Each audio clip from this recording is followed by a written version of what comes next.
Hello friends, నమస్తే అండి. Welcome back my channel శ్రేణుస్వరడ్.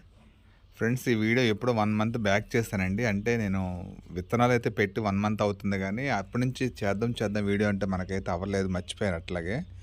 So, seeds పెట్టినప్పుడు అయితే వీడియో తీశాను. మళ్ళీ ఇప్పుడే కాయలొచ్చేసినాయండి. మనకు కాయలొచ్చేసాక కూడా నేను చూపించకపోతే బాగోదని ఇప్పుడైతే నేను మళ్ళీ ఆ వీడియోని దాని కంటిన్యూషన్ వీడియో చేస్తున్నానండి. ఎందుకంటే విత్తనాలు పెట్టిన వీడియో వస్తుంది, అట్లాగే మనకి ఇప్పుడు ప్రెజెంట్ ఉన్నది కూడా వస్తాయి. ఇవంతా కూడా నేను గత నెలలో ఒక లాస్ట్ సెప్టెంబర్ మంత్లో అయితే బెండ సీడ్స్ కొన్ని రకరకాల సీడ్స్ అయితే పెట్టుకున్నానండి అన్నీ కూడా. ఇక్కడ వచ్చేసి మన దగ్గర ఎంత కవర్లు తెలిసిందే కదండి, నేను నల్ల కవర్లో పెడతానని చెప్పేసి. నల్ల కవర్లో ఏది ఉంటే అది, మన దగ్గర ఏది కంఫర్ట్ ఉంటే అది మన దగ్గర ఉన్న వస్తువుని వాడుకుంటూ వెళ్తా. సో ఈరోజు ఏంటంటే అక్కడ బెండ విత్తనాలు అన్నది, నేను ఈ బెండ విత్తనాలన్నీ కూడా మేము మార్కెట్ నుంచి కొనుక్కొచ్చినాయి కదండి. లాస్ట్ టైం మన దగ్గర ఉన్న గ్రో చేసుకున్న బెండల్లోంచి ఎక్కడన్నా ఒక కాయ ఎండిపోయిందంటే ఆ ఎండిపోయిన కాయలు సీడ్స్ తీసి పక్కన పెట్టుకుంటానండి నేను. అప్పుడు ఏంటంటే మనకి ఒక మంచి సీడ్ అనేది మన దగ్గర ఉంటుంది.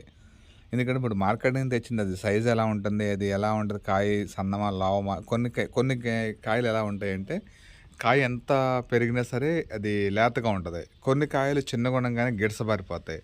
సో ఇదంతా ఎందుకని చెప్పి నేను మన గార్డెన్లో ఉన్నట్లే ఒకటో రెండో కాయలని వదిలేస్తే ఎండిపోతాయి. ఆ విత్తనాలు మనకి ఎయిర్ సరిపోతాయి. నేను అదే పని చేస్తాను, ప్రతిసారి కూడా నేను అదే పని చేస్తూ ఉంటాను. మ్యాక్సిమం మన గార్డెన్లో విత్తనాలు మనమే గ్రో చేసుకుంటూ ఉంటాం. సో లేనప్పుడే బయటకు వెళ్తూ ఉంటాను నేను. ఇక్కడ వచ్చేసి అలసందలండి, బీన్స్, కొన్ని గింజలు అవి కూడా ఉన్నాయి. ఇప్పుడు వైలెట్ కలర్లో కనిపిస్తుంది కదండి, వైలెట్ కలర్లో గింజలన్నీ కూడా బీన్స్ గింజలు. సో ఈ బీన్స్ గింజలు మళ్ళీ వేరే చోట పెడతాం, ఎందుకు ఆల్రెడీ ఇక్కడ ఉన్నాయి కదా అని చెప్పేసి. దాంట్లో అంటే ఒక్కొక్క చెట్టే ఉంది ఒక్కొక్క దాంట్లో. సో మళ్ళీ దాంట్లోనే గుచ్చేస్తాను, ఎందుకంటే మళ్ళీ ఎట్లాగో మనం ఇక్కడే పెడతాం, ఇక్కడే పాకించాలి, ఈ క్రీపర్ ఇక్కడే ఉంటుంది కాబట్టి మళ్ళీ అక్కడ చోట ఎక్కడ చోట ఎందుకని నేనైతే అదే కుండీలో పెట్టేస్తున్నాను ప్రతి చోట. ఎందుకంటే ఒక చెట్టే ఉంది దాంట్లో, 2-3 చెట్లు పెట్టుకోవచ్చు, మనం ఒక చెట్టు సరిపోద్దని రెండో గింజ అయితే దాంట్లో పెట్టాను. ఆల్మోస్ట్ మనకి క్రాప్ అయితే వస్తుంది బీన్స్ ఎప్పటి నుంచో. సో ఉన్న గింజలు కూడా ఇంకొంచెం మళ్ళీ మనం ఉన్న స్టోరేజ్ చేసుకుని నెక్స్ట్ ఇయర్కి పని చేయమండి, పని చేస్తే పోతాయో తెలీదు. సో దానికంటే మనం పెట్టేసుకుంటే కనీసం మనకి ఈ సంవత్సరం క్రాప్ అయినా మనం తీసుకోగలుగుతాం కదండి. సో నెక్స్ట్ ఇయర్ కోసం మనం స్టోరేజెస్ పెట్టుకుంటే అది పని చేస్తే పని చేయదు. అట్లా చాలా విత్తనాలు మన దగ్గర బీర, పొట్ల, సొర ఇలాంటి గింజలు అన్నీ కూడా మనం లాస్ట్ ఇయర్ స్టోరేజ్ చేసుకున్న అన్నీ కూడా వేరే వాళ్ళు ఇచ్చినవన్నీ కూడా చాలా వరకు జనరేషన్ అవ్వలేదు. సో మళ్ళీ ఆ ప్రాబ్లం ఎందుకు చూసారు, ఎగురు చూడు ఎలా వస్తున్నాయండి. ఇక్కడ అంతా కూడా అలసందలు, బీన్స్ చాలా బాగా వస్తున్నాయి. సో మనం ఏంటంటే ప్రతి కుండీలో ఒకటో రెండో మొక్కలు గింజలు అలా పెట్టుకుంటూ వెళ్ళిపోయాం. సో ఇక్కడ వచ్చేసి మిర్చి అండి, ఇదంతా కూడా మనం బ్లాక్ కవర్లో పెట్టాము. ఇప్పుడు స్టార్ట్ అవుతుంది, ఇది 1 మంత్ బ్యాక్ వీడియో కాబట్టి మీకు ఏంటంటే ఇప్పుడు ప్రజెంట్ చెట్టు అయితే బుషీగా చాలా బాగా వచ్చింది. ఇది స్టార్టింగ్ అండి, అంటే మనకి గ్రో స్టార్ట్ అయిన టైంలో కొత్తగా పూలు పూతాను కాయలు వచ్చిన టైంలో వీడియో తీస్తుంది. సో అడిషనల్గా దానికంటే స్టార్టింగ్లో నేను బెండ మొక్కలు చూపించే చూడండి, అదంటూ ఇప్పుడు కొత్తగా మనం పెట్టిన గింజలు పెరిగి కాయలు కూడా వచ్చేస్తున్నాయండి. సో నేను ఆ రోజు ఎందుకు డిలే చేశానంటే నాకు కుదరలేదండి. ఆ వీడియో చేసిన తర్వాత అది వీడియో అప్లోడ్ చేయడానికి నాకు అవ్వలేదు. సరే ఎలాగో మనం పెట్టిన గింజలు మొలకలు వచ్చేసినాయి కదా, కాయలు కూడా వచ్చేసి స్టార్ట్ అయ్యాయని చెప్పి దాన్ని కలిపి యాడ్ చేసి మళ్ళీ వీడియో చేశాను, అది ఇది కలిపి. అంటే ఇవన్నీ వంకాయలు చూసారా ఎంత బాగున్నాయి, హెల్తీగా వంకాయలు, బ్లాక్ వంకాయలు, రౌండ్ వంకాయలు. సో మనం అంతా కూడా ఇవన్నీ కుండీల్లో పెంచుకుంటాం. సో నేనేం చేశానంటే ఆ వీడియో అన్నది సరే, ఇప్పుడు మనం ఎలాగో వీడియో పెడుతున్నాం కాబట్టి ఆ గింజలు వీడియో పెట్టే బదులు ప్రజెంట్ అప్డేట్ కూడా ఇద్దామని చెప్పేసి, ఎలాగంటే ఆ రోజు పెట్టిన గింజలు మొలిసినాయా లేదా, మొలిస్తే ఎలా ఉన్నాయి, చాలా బాగా మొలిసినాయండి గింజలు, ప్రతి గింజ మొలిసింది. అది చక్కగా మన కాయలు అయితే ఆల్రెడీ హార్వెస్టింగ్కి వచ్చేసినాయి. బెండ చెట్టు చాలా త్వరగా గ్రో అవుతుందండి, చాలా చాలా త్వరగా గ్రో అవుతుంది. సో ఇక్కడ వచ్చేసి రేగి చెట్టు అండి, ఇది చనిపోయిందని మేము వదిలేసాం చిన్న కవర్లో పెట్టి, అది ఇగురు చక్కగా వచ్చింది. సో ఇక్కడ వచ్చేసి ఇది బీన్స్ అండి.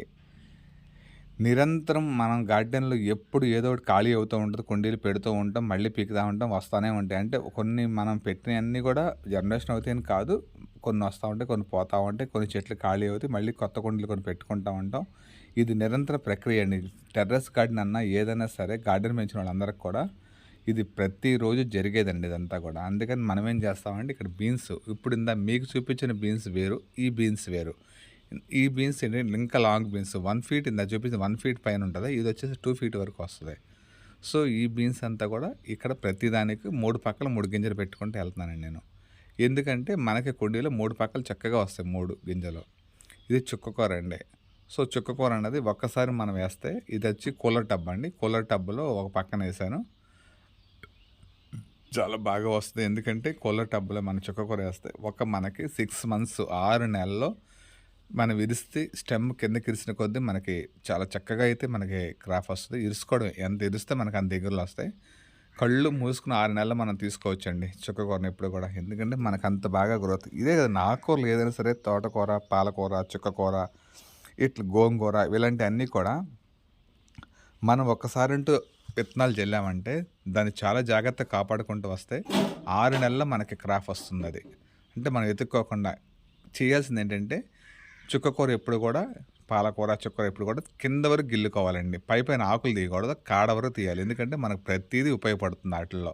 కాడ కూడా పనికొస్తది. చుక్కకూర అలా ఇరుచుకొని కట్ చేయకూడదు. కింద పెద్ద కొమ్మలు ఇరుస్తా ఉంటే చిన్న కొమ్మలు పైకొస్తూ ఉంటాయి. సో, అలా మనం ఎప్పుడు చేస్తే అప్పుడు బాగా పనికొస్తాయి. మనకి క్రాప్ కూడా బాగా వస్తది. సో, ఇక్కడ ధనియాలండి. ధనియాలు ఏస్తున్నాను ఇక్కడ. అంటే ఒక్కటని కాదండి మల్టీపర్పస్ మన దగ్గర. అందుకండి ఒకటి అయిపోతూ ఉంటే ఒకటి వస్తూనే ఉంటది. ఒకటి వేస్తూనే ఉంటాం. సో, ధనియాలంతా కూడా నేను 2, 3 రకాలుగా ఏస్తాను. ఇదొచ్చేసి మామూలు డైరెక్ట్‌గా జల్లేస్తున్నాను. రెండోది ఏంటంటే ఒకరోజు సోక్ చేసుకొని నైట్ అంతా నీళ్ళలో నానబెట్టి మరుసటి రోజు దాన్నంతా వడకట్టుకొని పూర్తి డ్రై అయ్యాక ఒక క్లాత్‌లో దాన్ని కట్టేసి పెట్టుకొని మొలకలు వచ్చిన తర్వాత ఏస్తాను. సో, అదేంటంటే ఇప్పుడు ఇలా ఏస్తే ఏమవుతుందంటే 9 డేస్‌కో, 7 డేస్‌కో మనకు మొలకలొస్తాయి. అట్లా చేస్తే మీకొచ్చేసి ఒక 4, 5 డేస్‌కి అయితే మొలకలు వచ్చేస్తాయి. ఆల్మోస్ట్ వచ్చేస్తాయి. ఒక 4, 5 రోజులు సేవ్ అవుతాం మనం. అంత 3, 4 రోజులు. సో, ఏదైనా సరే మనకి జనరేషన్ అవుతుంది. ఇదంతా కూడా 2 కుండీల్లో బాగా వచ్చింది. ఆల్రెడీ మేము పీకేసుకుంటూ వస్తున్నామండి. చాలా వరకు పీకేసాం. కట్ చేస్తే కూడా వస్తుందండి. మనం కావాలంటే కొంచెం మొదలు దగ్గర ఉంచుకొని కొంచెం పైకి గిల్లేసుకుంటే మళ్ళీ కింద నుంచి కొమ్మలు వస్తూనే ఉంటాయి. కొత్తిమీర కూడా పీకాల్సిన అవసరమే లేదు. బట్ పీకితే ఏమవుతుందంటే వచ్చిన కొమ్మలు మనకు ఒక నెల రోజుల్లో అంత హెల్తీగా రాకపోవచ్చు. అందుకని నేను చాలా మళ్ళీ ఏముందని మళ్ళీ జల్లుకోవచ్చు. పీకేసి మళ్ళీ ఒక కుండీ అవ్వకముందు ఇంకో కుండీ జల్లుకుంటా ఉంటే మనకి నిరంతరం 360 రోజులు మన గార్డెన్‌లో కొత్తిమీర వస్తూనే ఉంటది. సో, ఇట్లా పైన ఏంటంటే మనం మట్టి జల్లేసుకోవాలండి. ఏ విత్తనం వేసినా విత్తనం కనపడకోకుండా సుమారు బరువేయకోకుండా ఒక హాఫ్ ఇంచ్ కూడా వేయకూడదు. జస్ట్ గింజ కనపడకుండా మట్టి జల్లుకుంటే చాలు అక్కడ.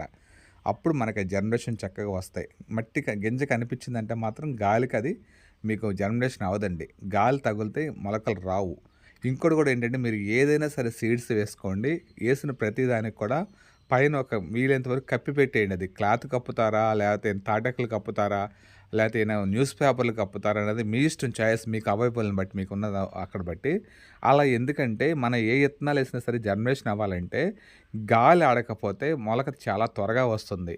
అది సపోజ్ చూసుకోండి వెనకటి రోజుల్లో మన తాతల కాలం, తండ్రుల కాలంలో వాడు నారుమళ్ళు అని చెప్పి పొలంలోనే సుమారు ఒక 10 అడుగుల పొడవు, 3 అడుగుల వెడల్పుతో చక్కగా గట్టులాగా వేసుకొని దున్నుకుని దాని పైన ఎరువన్నీ జల్లుకుని విత్తనాలు జల్లేవారండి. వంగ, టమాటా, పొగాకు ఇట్లా విత్తనాలు జల్లుకునేవారు. అంటే ఎవరి పొలంలో వాళ్ళే గ్రో చేసుకునేవారు.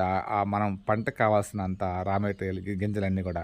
ఆళ్ళేం చేసేవారు, అలా గింజలు జల్లేసిన తర్వాత మట్టి అటు ఇటు కలిపేసి పైన తాటాకులు, వెనకటి రోజుల్లో తాటాకులు బాగా ఉండేవి కదా మన పాత రోజుల్లో. ఆ తాటాకులు తీసుకొచ్చి పైన కప్పేసేవారు. కొబ్బరాకులు కప్పేసేవారండి. సో, కొబ్బరాకులు, తాటాకులు అనేది అప్పుడు రోజుల్లో ప్రతి ఇంటికి ప్రతి చోట అవైలబుల్ బాగా ఉండేవి. ఇప్పుడంటే అసలు చెట్లే తీసేస్తారు. చాలా వరకు ఉంచట్లేదు. కాబట్టి అలా చేసి 3 రోజులు కప్పి పెడితే మూడో రోజు, నాలుగో రోజు మనకి మొలకలు వస్తాయండి. మొలకలు వచ్చినప్పుడు మనం తీసేసుకోవాలి అప్పుడు. ఎందుకంటే చెట్టు వంగిపోతుంది కాబట్టి అప్పుడు ఉండకూడదు. ఈ టిక్ మీరు ఫాలో చేయండి. డెఫినెట్‌గా మీరు ఏదైనా సరే ఇప్పుడు మన ఆకుకూరలు వేసినా, ఏసినా మొలకలు గింజలు మామూలుగా పెట్టినా పైన క్లోజ్ చేసుకోండి. మీకు ఏదుంటే అది క్లోజ్ చేసుకొని ఒక 3 రోజుల పాటు అలా ఉంచితే దాన్ని మీ ఆవిరికి గింజ త్వరగా జనరేషన్ అవుతుంది. 100% జనరేషన్ అవుతుంది.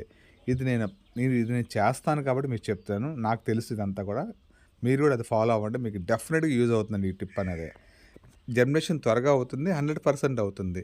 సో, మొన్న పెట్టిన గింజలు ఉన్నాయి కదండీ 1 మంత్ బ్యాక్ ఇది వీడియో ఇప్పుడు ఇయన్నీ మనం పెట్టుకున్న మళ్ళీ లేటెస్ట్‌గా రెండోసారి పెట్టిన గింజల్లో వచ్చిన బీన్స్ అండి. బీన్స్ గానీ ఇవన్నీ కూడా మనకి చక్కగా జనరేషన్ అయినాయి. రెండోసారి గింజలు కాయలైతే బాగా వస్తున్నాయి. ప్రతీది కూడా బెండలయన్నీ కూడా మనం చాలా గ్రో అయినాయండి మన దగ్గర. సో, ఇవన్నీ కూడా సెకండ్ టైం మనం పెట్టుకున్న అలసందలు కానీ బెండలు కానండి. సో, మనకైతే కాయలైతే మంచిగా వస్తున్నాయి. ఓకే ఫ్రెండ్స్, మీకు వీడియో నచ్చితే లైక్ చేయండి, షేర్ చేయండి, సబ్స్క్రైబ్ చేయండి ఫ్రెండ్స్. బాయ్.